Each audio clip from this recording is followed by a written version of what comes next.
এই ভিডিওটা ছিল ২৯ রমজানে। আমরা ভেবেছিলাম এটাই লাস্ট রোজা, তাই প্ল্যান করলাম যে বাইরে ইফতারি করব। তো যেইভাবে সেই কাজ চলে গেলাম আশেপাশে একটা রেস্তোরাঁয়, গিয়ে পর অর্ডার করলাম চিকেন চাপ এবং গ্রিল চিকেন। তো চিকেন চাপ হচ্ছে আম্মু আসে খাবে, আর আমি খাবো গ্রিল চিকেন, কারণ আমার চিকেন চাপ তেমন একটা পছন্দ না। তো অর্ডার করে ফেলাম, খাবারগুলো চলে আসছে অ্যান্ড এতটা ইয়ামি লাগতেছিল, মনে হচ্ছিল খাবারগুলো আমাকে বলতেছে আমাকে খাও আমাকে খাও, কিন্তু তখন আজান দেয় নাই, সো খাওয়া যাচ্ছিল না।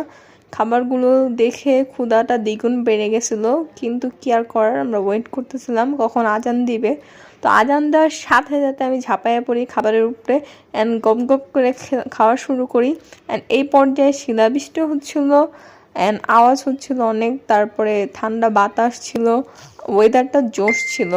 যাই হোক, খুবই ভালো লাগতেছিল সাথে খাবারগুলো। তো আমি আমার গ্রিল চিকেন দিয়ে খাচ্ছিলাম, আমার কাছে গ্রিল চিকেনটাই ভালো লাগছে। সে আবার আমাকে তার চিকেন চাপটা ট্রাই করালো, কিন্তু আমার কাছে চিকেন চাপটা তেমন একটা ভালো লাগে না, কিন্তু তার কাছে নাকি চিকেন চাপটাই বেশি ভালো লাগছে।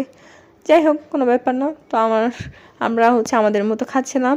তো তার থেকে আমি একটু ভাগ নিলাম, যদিও আমার কাছে তেমন একটা ভালো লাগে নাই, তারপরেও তার থেকে আমি একটু খাচ্ছিলাম, কারণ সে আমার থেকে খাইছে এই জন্য। তো এই ছিল আজকের ভিডিও, সবাই ভালো থেকো।